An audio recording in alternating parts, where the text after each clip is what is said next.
고통은 우리를 정직하게 만들어줍니다. 우리가 체면 차리고 이런 척 저런 척 여러 연기들을 하고 사람들의 기대 수준에 적당히 맞춰주고, 그리고 나는 이 정도 되는 사람이야, 그래도 나는 이 정도야 라고 그렇게 내 수준이 나의 본연의 진짜 모습보다 뭔가 좀 더 그럴듯하게 보이려는 그 모든 그 마음의 움직임들이 우리에게 있고, 그게 계속 우리를 치장하게 만듭니다. 계속 우리의 말을 꾸미게 만들고, 그리고 거짓 연기하는 삶을 살게 합니다. 그런데 고통은 한순간에 그것을 다 그 거품과 같은 것들을 꺼져버리게 만들고 정직하게 나 자신으로 서게 만듭니다. 더 이상 연기하거나 꾸며낼 힘이 남아있지 않게 만들어주죠. 정직하게 나의 관심사가 무엇이고 정직하게 내가 무엇을 추구하며 사는지를 잘 보여줍니다. 특별히 시편 102편 이 본문에 나오는 이 고통은 얼마나 우리 자신이 자기중심적인지를 또 보게 만듭니다. 하나님 앞에 있는 우리이지만 이 고난 속에 하나님께서 쉽게 응답해 주시지 않는 것 같을 때 우리가 어떤 마음을 가지는지 보게 됩니다. 1절 2절을 먼저 읽어보겠습니다. 시작. 여호와여 내 기도를 들으시고 나의 부르짖음을 주께 상달하게 하소서. 나의 괴로운 날에 주의 얼굴을 내게서 숨기지 마소서. 주의 귀를 내게 기울이사 내가 부르짖는 날에 속히 응답하소서. 고통 속에 있을 때 마치 어린아이가 엄마 엄마 하고 부르듯이 이렇게 우리가 하나님 앞에 좀 들어주세요, 와서 좀 봐주세요. 이제 큰애 키울 때만 해도 무슨 울음소리만 터지면 뭔가 큰일이 생길 줄 알고 쫓아갔는데 점점 밑으로 내려갈수록 여유가 생겨서 울음소리를 판별합니다. 저게 진짜 응급 상황인지 아니면 놓아둬도 되는지.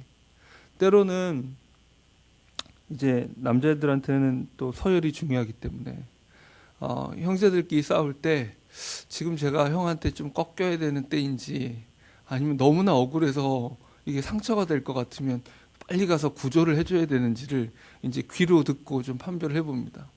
이제 그러면 일단 응급 상황이 아니다. 뭐 피가 나거나 부러졌거나 뭐 이런 상황은 분명히 아니다 싶으면 잠자코 듣고 있습니다. 무슨 일이 있는가? 그러면 거의 열의 9은 형한테 맞았든지 억울하게 장난감을 뺏겼든지 뭔가 그런 상황들이 벌어지는 거죠. 그런데 과연 그게 얘가 부모의 도움을 받아서 형아를 이겨먹어야 되는 일인지 이제 뭐 이런 생각들을 해보게 됩니다.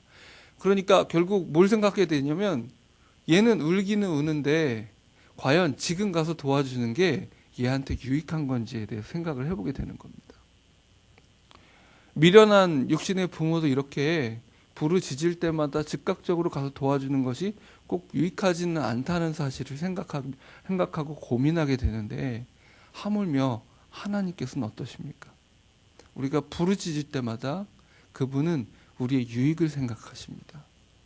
그분이 힘이 없으십니까? 능이 없으십니까? 그분이 우리를 이해하지 못하십니까? 그렇지 않습니다.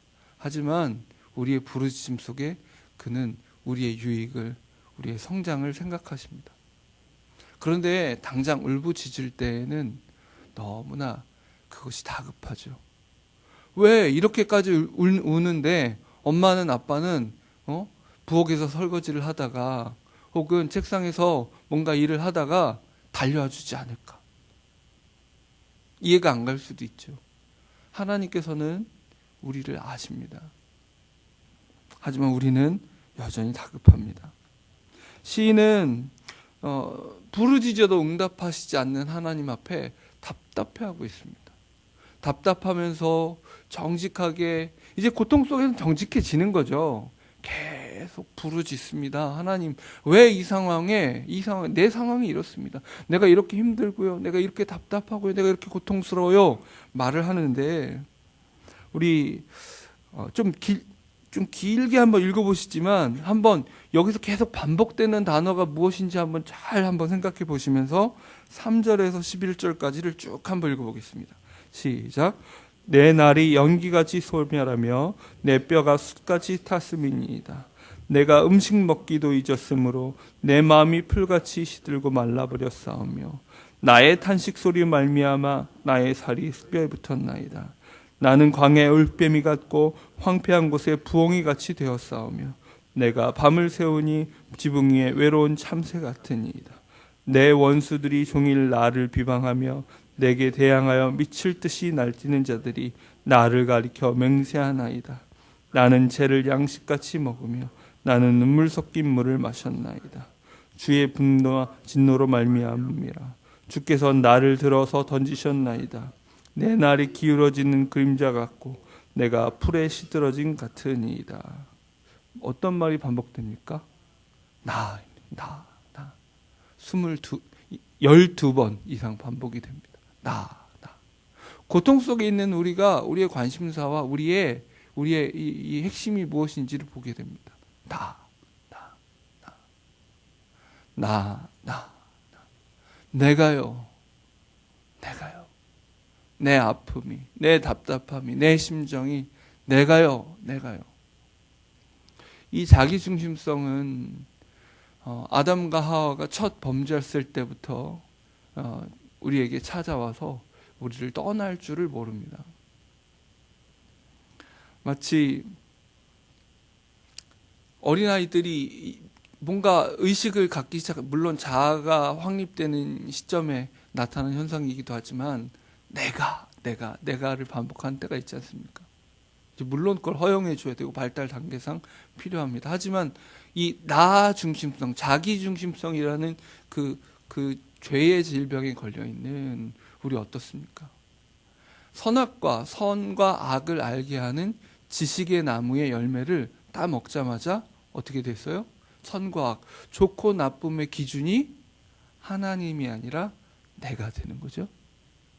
그전에는 하나님이 좋다고 하시면 좋은 것이었고, 하나님 이건 나쁜 것이야 라고 말씀하시면 나쁜 것이었습니다. 그런데 선과 악을 알게 하는 이 지식의 나무에 열매를 먹는 순간부터 내가 좋으면 좋은 거고 내가 싫으면 싫은 게 나쁜 게 되어버렸습니다. 이제 내 몸에 나쁘고 내 마음이 아프니까 이제 이건 무조건 악이에요. 무조건 고통스러운 거예요. 어쨌든 지금 계속 나를 부르짖습니다. 하지만 어찌 이걸 비난할 수만 있습니까? 이 표현 하나하나가 마음의 여유가 있을 때는 시적인 표현이지만 정말 내 마음에 고민이 있고 고통이 있고 누구도 내 말을 들어주지 않는 것 같고 알아주지 않는 것 같을 때, 외로움이 사무칠 때, 억울할 때, 정말 몸이 힘들어서 손 하나 까딱할 수 없을 때, 내가 원하고 계획했던 그 일을 추구하다가 갑자기 아무것도 할 수 없는 무능한 상황에 처해 있을 때, 그때 우리는 이 표현 하나하나가 정말 마음에 깊이 와닿습니다. 내 하루하루가 연기처럼 희미하고 정말 허무한 것처럼 여겨질 때, 몸이 바짝바짝, 얼마나 바짝바짝 마음이 탔으면 내 뼈가 타버려서 숯같이 탔다 이렇게 얘기하겠습니까? 먹는 것도 즐겁지 않습니다. 마음이 풀처럼 시들어버렸답니다. 내 살이 뼈에 붙어버린 것처럼 내 몸과 마음이 메말라 가고 있습니다. 외롭게 하루하루를 버티는데 밤에 흘러오는 부엉이처럼 또 그리고 밤을 새우고 있습니다. 잠조차 잘 수 없는 그 모습으로 살아갑니다. 그저 나 혼자 힘든 것이 아닙니다. 내 주변의 사람들이 나를 공격합니다.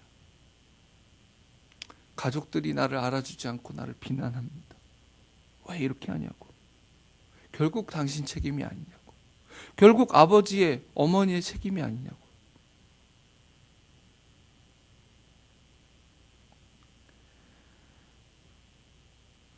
눈물을 삼키고 하나님이 나를 어디다가 쓰레기처럼 집어 던져버리신 것 같은 느낌이 들기 시작합니다. 여러분, 이 고통 속에서 가정의 이 고통, 내가 키워놓은 자식이지만 도무지 얘를 어떻게 해야 될지를 모르겠고, 내 자식이 나를 닮은 것이 고통스럽고, 어떻게 닮아도 이런 것만 닮는지, 또 결혼 생활을 10년, 20년 해도 받아들여지지 않는 내 배우자를 아주 똑 닮아서 똑같이 내 속을 긁어대는 이 자녀들을 바라보며 한숨을 쉬고, 가정에서부터 시작해서 또 이 직장 안에서 어떻게 하면 일을 안 할까만 고민하는 것 같은 직장 동료들 사이에서 정말 내가 이러고도 버텨야 되나? 이렇게도 해야 되나? 끊임없이 책임은 떠넘겨지고, 이런 모든 상황에 한숨 쉬는 사람들에게 이 고백 하나하나가 남의 이야기가 아닙니다. 누가 그런 사람에게 자기중심적이라고, 지금 네가 하는 말은 나만 얘기하고 있어, 정신 좀 차려, 이렇게 얘기한다면 누가 공감이 되겠습니까? 이 상황에 있어보라고. 있어보면 나라는 얘기가 안 나올 수가 없지. 지금 내 상황을 좀 보라고, 내 아픔을 좀 보라고, 내 이 답답함을 좀 보라고. 누가 내 심정을 좀 알아주겠냐고. 결국 우리는 이 함정에서 벗어날 길이 없습니다. 누가 봐도 설득력 있게 우리는 나라는 함정에 빠져 있고 고통 속에서 내 속에 갇혀 있습니다. 그때에 12절에 우리를 그 모든 함정으로부터 벗어나게 하는 한 가지 초점이 바뀌어지기 시작합니다. 우리 한번 12절 말씀 읽어보겠습니다. 시작. 여호와여, 주는 영원히 계시고 주에 대한 기억은 대대에 이르리이다. 하나님이 어디 가신 게 아니라 여기 이곳에 계십니다. 이전에 내가 평안했던 그날에, 내가 은혜를 경험했던 그날에, 내 마음이 풍족했던 그날에 경험하는 것과 동일한 방식으로 그분은 영원히 이곳에 계십니다. 그리고 그분을 기억하는 마음도 영원합니다. 다시 한번 하나님이 누구신지를 기억해야 되는 상황이 왔습니다. 아니, 기억하게 만들어주셨습니다. 마음을 깨워주십니다. 고통 속에, 나라는 함정 속에 빠져있는 그에게 하나님께서 찾아오셔서 그의 눈을 뜨게 하십니다. 13절에 다시 한번 하나님의 긍휼과 은혜를 기억하는 시인입니다. 함께 읽겠습니다. 시작. 주께서 일어나사 시온을 긍휼히 여기시리니 지금은 그에게 은혜를 베푸실 때라. 정한 기간이 다가옴이라. 이제 기억합니다. 하나님은 긍휼을 베푸시는 분이었어요. 하나님은 은혜를 베푸시는 분이었어요. 여러분, 울고 엄마 울고 있는 아이에게 또 네가 형아를 이겨먹으려고 엄마 아빠 도움을 요청하는구나, 혹은 별거 아닌 일에 또 투정 부리는구나 싶다가도 그냥 울다가 울음이 사무쳐 있을 때 그래도 얼른 다가가서 안아주듯이, 하나님은 우리에게 부모가 우는 자녀에게 관심의 초점이 항상 있듯이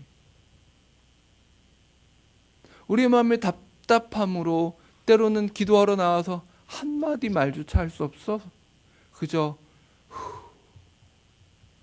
한숨만 쉴 때, 나는 기도할 말조차 없어서 하나님, 옆에서 기도하는 다른 분들을 보면서 저분들은 하나님께 말할 게 왜 이렇게 많을까요? 나는 지금 한마디도 안 나오는데요. 이러고 있을 때, 그때 하나님의 관심이, 하나님의 초점이 나에게 있으십니다. 나에게 긍휼을 베풀고자 하시는 그분을 기억하십시오. 그분이 은혜를 베푸시는 때가 있습니다. 그는 우리를 그저 버려두는 분이 아니십니다. 그가 우리의 범죄에 대해서 징계하시는 때이든지. 우리 혼자만 힘든 경우는 사실 많지 않죠. 오늘도 시온을 긍휼히 여기시리니, 결국 나 혼자만의 고통인 것처럼 처음에 고백들은 그렇지만 어때요? 나 혼자 힘듭니까? 아니요. 보통 가족이 다 힘듭니다. 가족 중에 누가 나를 힘들게 해서 가족 구성원 모두가 힘들든, 내가 힘드니까 우리 온 가족이 힘들든 간에 같이 힘듭니다. 또 어떻습니까? 교회 공동체가 힘듭니다. 직장 공동체가 힘듭니다. 같이 힘들고 같이 탄식합니다. 여러분, 이때 다시 한번 우리의 관심사를 나 혼자의 고통에서 우리 공동체, 내가 속한 공동체의 고통으로 잠깐 옮아가 보십시다. 함께 눈물을 흘리고 있는 부모가, 자녀가, 배우자가 보이지 않고 나 하고 있을 때, 이 얼마나 안타까운 일입니까? 부모가 나 하고 있을 때 자녀는 방치되어 있습니다. 부모가 나 하고 있을 때 자녀들은 그곳에서 희생당하고 있습니다. 마음에 쉴 곳을 잃어버리고 있습니다. 뿐만 아닙니다. 여러분, 어제도 우리 광고 시간에 영상 보셨죠? 이른바 가나안 성도들, 가나안이 안나가를 거꾸로 한 게 가나안입니다. 가나안 성도들의 교회를 떠난 이유, 내가 지금 교회에 나갈 수 없는 이유, 공동체가 이렇게 이 고통 속에 있을 때에, 그죠? 나를 외치는 사람들로 가득한 공동체가 되어버렸을 때, 그곳에서 하나님을 찾을 수 없을 때, 그곳에서 어떤 위로도, 어떤 심지어 말씀의 양식조차도 찾을 수 없는 지경에 이르렀을 때, 정말 살이 뼈에 달라붙은 것 같은 그 고통, 메마름, 모두가, 많은 사람들이 함께 예배드리지만 그 누구도 내 마음을 나눌 수 없고 그저 나 홀로인 것 같은 그런 공동체 상황들. 여러분, 예레미야 애가도 우리가 함께 읽고 묵상했지만 그게 어찌 남 얘기입니까? 가장 은혜롭고 가장 하나님의 역사가 일어나던 공동체들이 순식간에 그렇게 변해버립니다. 하지만 하나님께서 그런 공동체의 범죄 혹은 개인의 범죄로 인하여 징계하시기 때문에 그들을 그렇게 힘들게 고통스럽게 일정 기간 훈계하시기 위해서, 훈련시키기 위해서 놓아두시든지, 혹은 누군가 타인의 고통을 짊어지라고, 십자가를 짊어지라고 우리에게 십자가를 주셨든지 간에 하나님은 우리에게 은혜의 때를 예비하고 계십니다. 14절, 주의 종들이 시온의 돌들을 즐거워하며 그의 티끌도 은혜를 받나이다. 이에 문 나라가 여호와의 이름을 경외하며 이 땅의 모든 왕들이 주의 영광을 경외하리니 여호와께서 시온을 건설하시고 그의 영광 중에 나타나셨습니다. 여호와께서 빈궁한 자의 기도를 돌아보시며 그들의 기도를 멸시하지 아니하셨도다. 여러분, 12절에서 17절까지 쭉 읽어오면서 여기서 나라는 얘기가 나옵니까? 희한하게도 안 나오지 않습니까? 하나님께로 관심사가, 하나님께로, 고통이 지금 사라진 게 아닙니다, 여러분. 그 고통 속에서 하나님께로 그 초점이 옮겨져 가고 있습니다. 하나님이 어떤 분이신지를 기억하고 있어요. 그가 어떤 일을 행하셨는지를 기억하고 있고, 그분이 누구신지를 기억합니다. 그의 은혜를 기억하고, 그가 얼마나 긍휼이 넘치는 분인지, 나는 내가 버림받았다고 착각하지만 결코 버리시지 않는 그분을 기억합니다. 그가 어떤 분이십니까? 나를 버리시지 않기 위해서 자기 아들을 버리신 분이십니다. 우리가 버림받아야 되는 그 마땅한 자리에 있을 때 우리를 버리지 않기 위해 끝까지 손에 붙잡고 계시기 위해 그의 아들을 버리셨고, 우리가 하나님 앞에 하나님 왜 나를 버리셨나요? 라고 하는 그 부르짖음이 나오지 않도록 그의 아들로 아버지요, 아버지요, 어찌하여 나를 버리시나이까? 라고 대신 부르짖게 만드신 분이 그 하나님이십니다. 어찌 우리가 그의 긍휼을 잊겠습니까?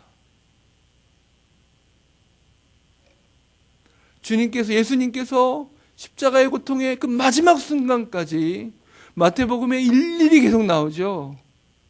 신포도주를 마시신 것도, 무엇도 그의 속옷이 나눠진 것도 다 뭐예요?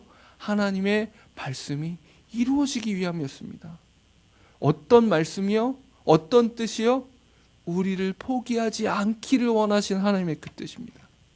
우리를 그 수렁 속에서, 그 고난 속에서 건지시고자 하는 하나님의 뜻이 이루어지기까지 예수님은 하나하나 그 고통을 감내하셨습니다. 이 빈궁한 자의 기도를 들으시는, 가난한 그 심령의 탄식을 들으시는 그 하나님께서는 고통 중에 있는 우리를 내버려 두지 않으시고 고통 중에 걸어 들어오신 분이십니다. 고통 속에서 곧바로 꺼내주신 하나님이 아니라 고통 속에 있는 우리들과 함께 하시기 위해서 고통의 한가운데로 걸어 들어오신 분이십니다. 이 고난 가운데, 답답한 가운데, 한숨 가운데 계신 여러분 계십니까? 나의 함정으로부터 벗어나서 하나님이 누구신지를 기억하십시오. 하나님은 우리가 나 하고 있을 때, 우리의 가족의 고통에 아랑곳 없이, 우리 형제자매들의 고통에 아랑곳 없이 내 고통이 가장 커 보이고 내 문제가 가장 심각해 보이는 그 함정 속에 있을 때에 우리에게 초점을 맞추시고 온 마음을 쏟으시고 가장 적합한 때, 은혜의 때, 회복의 때, 우리의 성장과 회복과 더 풍성함을 위해 어떤 때에 은혜를 베푸시는 것이 가장 중요한지를, 가장 필요한지를 보고 기다리고 계십니다. 그저 기다리고 계신 것이 아니라 십자가의 고난 속으로 직접 걸어 들어오셔서 함께 계십니다. 이제 그 하나님의 구원을 기억하며 기록하라고 이렇게 얘기합니다. 18절 19절 말씀입니다. 시작.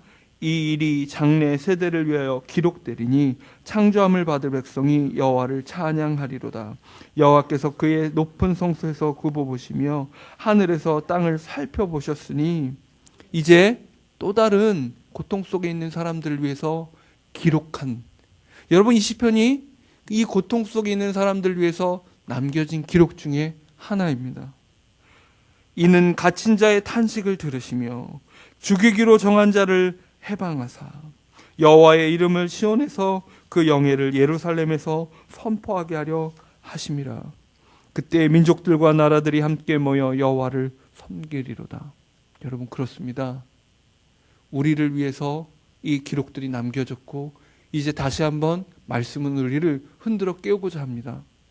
내가 이렇게 경험해보니 나의 고통 속에 빠져있는 이것이 아니라 하나님이 누구신지 기억하는 것이, 그분이 가장 적절한 때에 응답하심을 신뢰하는 것이야말로 우리의 새로운 삶의 대안적인 방식이구나. 십자가 앞에서 우리 대신 고난당하시고 부르짖으신 그분을 기억하기를 권면하는 것입니다. 이제 또 다른 간구들로 주 하나님 앞에 간구하고 다시 한번 기억합니다. 26절 말씀입니다. 시작. 천지는 없어지려니와 주는 영존하시겠고 그것들은 다 옷같이 낡으리니 의복같이 바꾸시면 바뀌려니와 주는 한결같으시고 주의 연대는 무궁하리이다. 주의 종들의 자손은 항상 안전히 거주하고 그의 후손은 주 앞에 굳게 서리다 하였도다. 우리가 다시 한번 이 새벽에 주님을 기억하고 그 고통 속에서 나의 함정으로부터 하나님을 기억하는 새로운 우리의 마음으로 다잡아 주시기 원합니다. 십자가로 걸어 들어오신, 이미 이 고통 속에 나를 버려두지 않고 함께 계시는 십자가의 예수 그리스도를 바라보시기 원합니다. 그와 우리가 자리가 바뀌었습니다. 우리가 물리적으로는 고난의 자리에 있을지 모르지만 그가 우리의 고난을 이미 담당하셨습니다. 우리가 이제 그분을 찬양하고 그분을 높이고, 찬양은 여러분 고난 중에 찬양하는 것에 아름다움이 있습니다. 찬송 가사들이 어떻습니까? 하나님이 누구신지를 항상 이야기하게 만듭니다. 좋은 찬송가일수록 하나님이 누구신지를 이야기해 줍니다. 그리고 그렇게 하는 동안에 우리의 관심사는 나 자신의 문제로부터 하나님께로 옮아갑니다. 이 새벽 다시 한번 찬양의 기도를 회복하시길 바랍니다. 눈 감자마자 하나님 제가요 하지 마시고, 하나님은요 나에게 선하십니다. 나를 버리지 않으십니다. 내가 아프고 한숨 쉴 때 그저 내 얘기만 들으시는 하나님이시죠. 정말이에요, 여러분. 이 새벽에 수많은 사람이 얘기할지 모르지만 주님은 내 얘기만 들으셔요. 내 얘기만 들으셔요. 내 한숨만 들으셔요. 우리 각자에게 다 그렇습니다. 우리가 함께 이 새벽에 그 선하신 하나님 앞에 찬양으로 나가기를 원합니다. 기도하겠습니다. 하나님 아버지, 이 새벽 한숨을 품고 눈물을 품고 나온 우리에게, 우리가 그저 나밖에는 말할 수 없는 이 모든 상황에서 하나님, 주님께 부르짖을 때 주님 응답하시지요. 듣고 계시지요. 우리의 목소리에 귀 기울이시는 그 하나님 앞에 우리가 나아가오니 주님 들으시고 응답하여 주시옵소서. 하나님이 가장 적절한 때에 응답하실 줄 알지만 마음이 다급합니다. 속히 응답하여 주시고 속히 우리의 이 모든 상황에 하나님을 보게 하여 주옵소서. 십자가로 우리의 고난 가운데 걸어 들으신 예수 그리스도가 다시 한번 우리의 눈에 보이길 원하고 초점을 맞추길 원합니다. 그분의 탄식이 나의 탄식을 대신하셨습니다. 주님, 이 새벽 우리의 심령이 주님 앞에 다시 쏟아져 나오게 하여 주옵소서. 주님을 다시 발견케 하여 주시옵소서. 예수 그리스도의 이름으로 기도합니다. 아멘. 주님 가르쳐 주신 기도로 기도하겠습니다. 하늘에 계신 우리 아버지여,